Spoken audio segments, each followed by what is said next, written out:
लीजिए सुनिए मुंशी प्रेमचंद के लिखे उपन्यास सेवा सदन के 30वें भाग को मेरी यानी समीर गोस्वामी की आवाज में।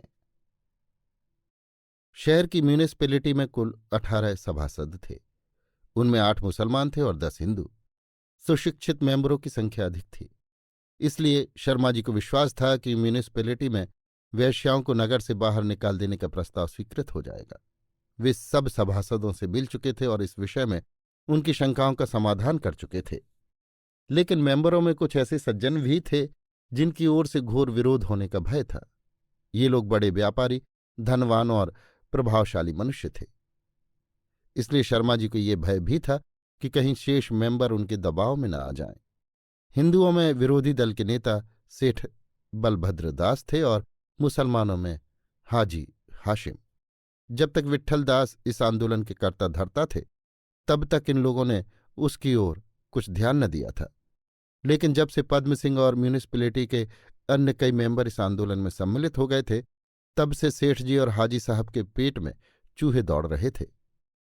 उन्हें मालूम हो गया था कि शीघ्र ही ये मंतव्य सभा में उपस्थित होगा, इसलिए दोनों महाशय अपने पक्ष को स्थिर करने में तत्पर हो रहे थे। पहले हाजी साहब ने मुसलमान मेंबरों को एकत्र किया।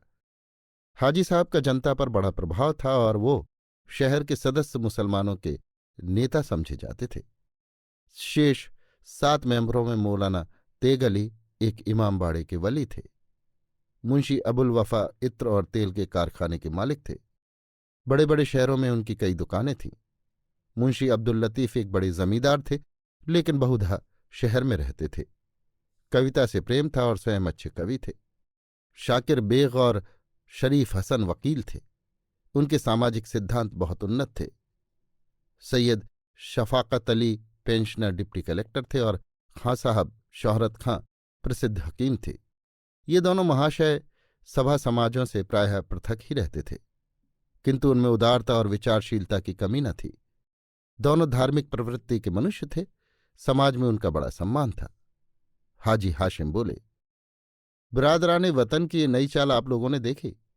वल्लाह इनको सूझती खूब है। बगली घूसे मारना कोई इनसे सीख ले। मैं तो इनकी रेशाद वानियों से इतना बदजन हो गया हूं कि अगर इनकी नेक नियति पर ईमान लाने में नजात भी होती हो तो ना लाऊं। अबुल वफा ने फरमाया, मगर अब खुदा के फजल से हमको भी अपने नफे नुकसान का एहसास होने लगा। यह हमारी तादाद को घटाने की सरीह कोशिश है। तवायफें 90% मुसलमान हैं जो रोजे रखती हैं, इज़ादारी करती हैं, मौलूद और उर्स करती हैं। हमको उनके जातीय फैलों से कोई बहस नहीं है। नेक व बद की सज़ा व जजा देना खुदा का काम है। हमको तो सिर्फ उनकी तादाद से गरज है। तेग अली, मगर उनकी तादाद क्या इतनी ज्यादा है कि उससे हमारे मजमूई वोट पर कोई असर पड़ सकता है? अबुल वफा, कुछ न कुछ तो जरूर पड़ेगा, ख्वाह वो कम हो या ज्यादा।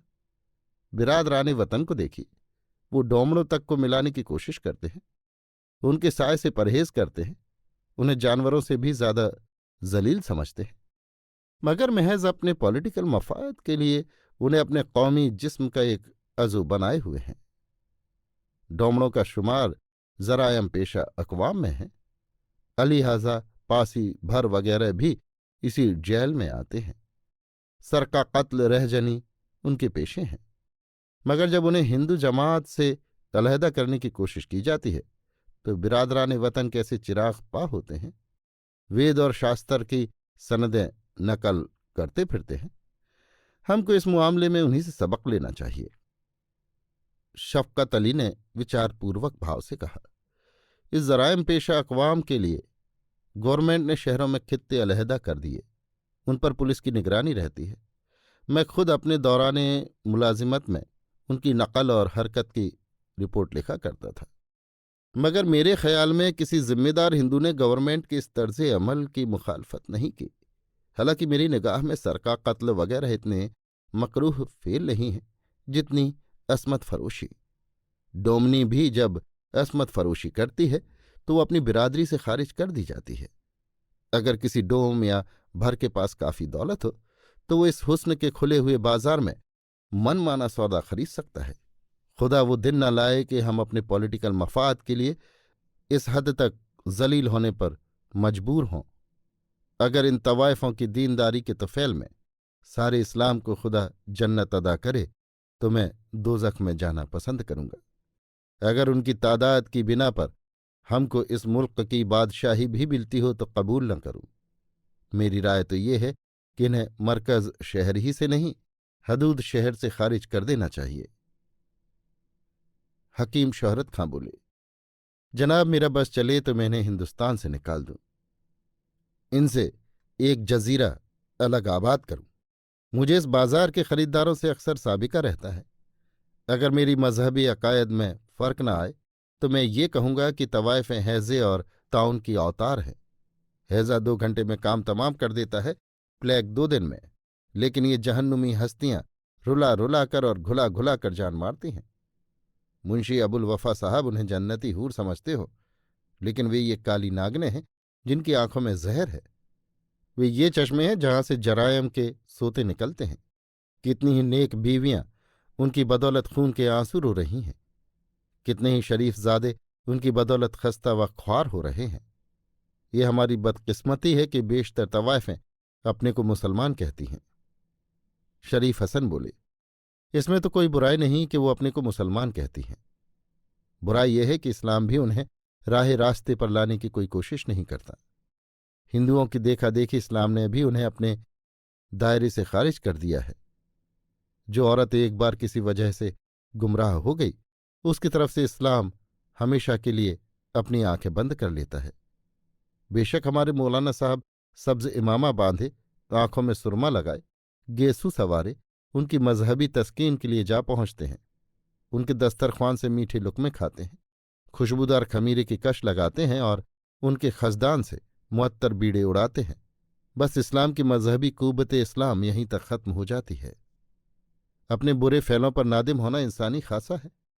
ये गुमराह औरतें पेशतर नहीं तो शराब का नशा उतरने के बाद जरूर अपनी हालत पर अफसोस करती हैं, लेकिन उस वक्त उनका पछताना बेसूद होता है।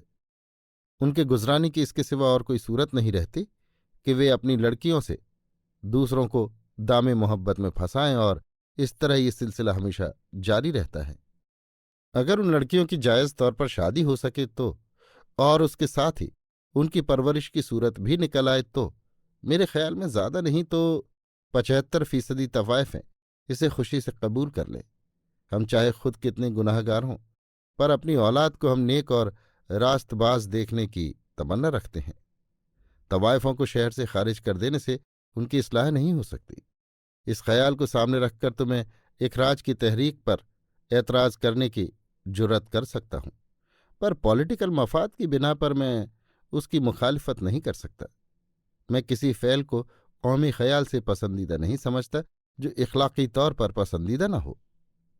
तेग अली, बंदा नवाज संभल कर बातें कीजिए, ऐसा न हो कि आप पर कुफ्र का फतवा सादिर हो जाए। आजकल पॉलिटिकल मफाद का जोर है, हक और इंसाफ का नाम न लीजिए। अगर आप मुदर्रिस हैं तो हिंदू लड़कों को फेल कीजिए, तहसीलदार हैं तो हिंदुओं पर टैक्स लगाइए, मजिस्ट्रेट हैं तो हिंदुओं को सजाएं दीजिए, सब इंस्पेक्टर पुलिस हैं तो हिंदुओं पर झूठे मुकदमे दायर कीजिए, तहकीकात करने जाइए तो हिंदुओं के बयान गलत लिखिए। अगर आप चोर हैं तो किसी हिंदू के घर में डाका डालिए। अगर आपको हुस्न या इश्क का खप्त है तो किसी हिंदू नाजनीन को उड़ाइए। तब आप कौम के खादिम, कौम के मुहकिन, कौमी किश्ते के नाखुदा सब कुछ हैं। हाजी हाशिम बुड़बुड़ाए। मुंशी अबुल वफा के तेवरों पर बल पड़ गए। तेग अली की तलवार ने उन्हें घायल कर दिया। अबुल वफा कुछ कहना ही चाहते थे कि शाकिर बेग बोल उठे, भाई साहब, ये तान तंज का मौका नहीं। हम अपने घर में बैठे हुए एक अमल के बारे में दोस्ताना मशविरा कर रहे हैं। ज़बान तेज मसालत के हक में जहर कातिल है। मैं शाहिदान तन्नाज को निज़ाम तमद्दुन में बिल्कुल बेकार या माए शर नहीं समझता। आप जब कोई मकान तामीर करते हैं तो उसमें बदरौर बनाना जरूर ख्याल करते हैं। अगर बदरौर ना हो तो चंद दिनों में दीवारों की बुनियादें हिल जाएं। इस फिरके को सोसाइटी का बदरौर समझना चाहिए, और जिस तरह बदरौर मकान के नुमाया हिस्से में नहीं होती बल्कि निगाह से पोशीदा एक गोशे में बनाई जाती है, उसी तरह इस फिरके को शहर के पुरफिजा मुकामात से हटाकर किसी गोशे में आबाद करना चाहिए। मुंशी अबुल वफा पहले के वाक्य सुनकर खुश हो गए थे, पर नाली की उपमा पर उनका मुंह लटक गया। हाजी हाशिम ने नैराश्य से अब्दुल लतीफ की ओर देखा, जो अब तक चुपचाप बैठे हुए थे, और बोले, जनाब, कुछ आप भी फरमाते हैं? दोस्ती के बहाव में आप भी तो नहीं बह गए? अब्दुल लतीफ बोले, जनाब, बंदा को न इत्तेहाद से दोस्ती, न मुखालफत से दुश्मनी। अपना मुशरिब तो सुलह कुल है। मैं अभी ये तय नहीं कर सका कि आलमो बेदारी में हूं या ख्वाब में। बड़े बड़े आलिमों को एक बेसिर पैर की बात की ताईद में जमी और आसमान के कुलाबे मिलाते देखता हूं। क्यों कर बावर करूं कि बेदार हूं? साबुन, चमड़े और मिट्टी के तेल की दुकानों से आपको कोई शिकायत नहीं। कपड़े, बर्तन, आदवियात की दुकानें चौक में हैं। आप उनको मुतलक बेमौका नहीं समझते? क्या आपकी निगाहों में हुस्न की इतनी भी वक़्त नहीं? और क्या ये जरूरी है कि इसे किसी तंग तारीख कूचे में बंद कर दिया जाए?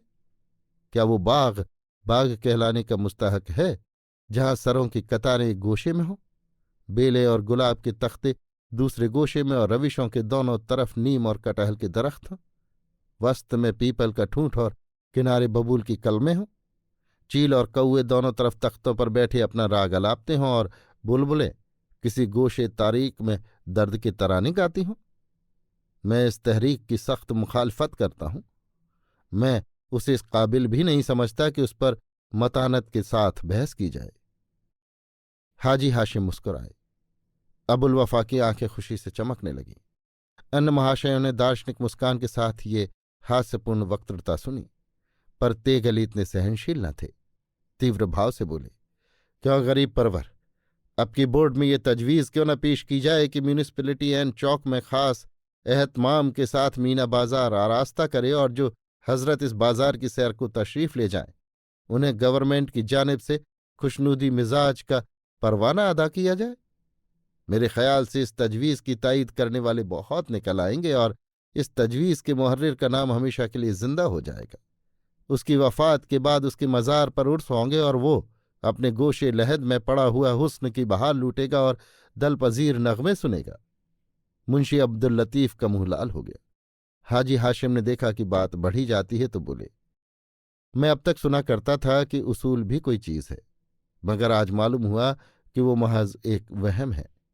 अभी बहुत दिन नहीं हुए कि आप ही लोग इस्लामी वजायफ का डेपुटेशन लेकर गए थे।